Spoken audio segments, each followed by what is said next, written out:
இஃப்தாருக்கு போனாரு. ஸ்பீச் பாத்தீங்களா? பார்த்தேன். 3 நிமிஷம் பேசியிருக்காரா, 2 நிமிஷம் பேசியிருக்காரு.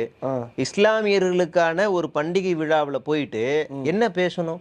இஸ்லாமியர்களே நீங்க பயப்படாதீங்க, இந்திய நாட்டுல இனிமே எந்த இடத்துல இஸ்லாமியர்களுக்கு வன்முறை நடக்கிறதோ, இஸ்லாமியர்களுடைய திருத்தலங்களை வந்து இடிக்கிறானுங்களோ, அங்கெல்லாம் என்னுடைய குரல் முதல் குரலா ஒலிக்கும். நீங்க ஒன்றும் அச்சப்பட வேணாம். திருப்பரங்குன்ற விவகாரத்துல நான் அமைதியா இருந்தேன்னு நினைக்காதீங்க. நான் உங்கள் மீது உங்கள் பக்கம்தான் இருக்கிறேன், இந்துக்கள் பக்கமும் நான் இருக்கிறேன், நீங்க பயப்படாதீங்க. ஒரு ஸ்டேட்மெண்ட் கொடுத்தாரா? அதுக்கு பதிலாக என்ன தெரியுமா சொன்னாங்க?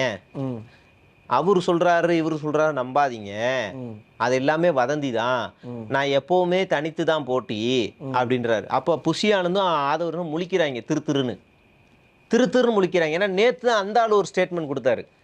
60 எம்எல்ஏ அப்புறம் சிஎம் 2.5 வருஷம் சிஎம் கொடுக்குறேன்னாங்க, நாங்கள் தான் போகல. எது உண்மை? விஜய் உண்மையை பேசுறாரா, இல்ல ஆதவர்ஜுனா உண்மையை பேசுறாரா, இல்ல சிடிஆர் உண்மையை பேசுறாரா? யார் பேசுறது உண்மை? யாரை நம்புறது? அப்ப நாங்க என்ன முடிவு வரணும்? உங்களை யாரையுமே நம்ப கூடாதுன்னு முடிவு வரணும்.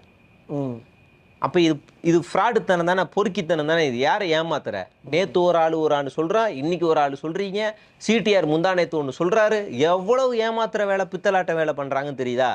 நேத்து இஸ்லாமியர் பண்டிகை விழாவில் இஸ்லாமியர் பத்தி பேசல, சொந்த கட்சி பத்தி பேசுறாங்க. அப்படியே கட்சி ஆரம்பிச்ச மாநாட்டில் ஏற்பட்ட உயிர் போன எண்ணிக்கை இருக்குல்ல, அதுல இருந்து இன்னைக்கு வரைக்கும் எந்த வேலையும் உருப்படியா பண்ணல.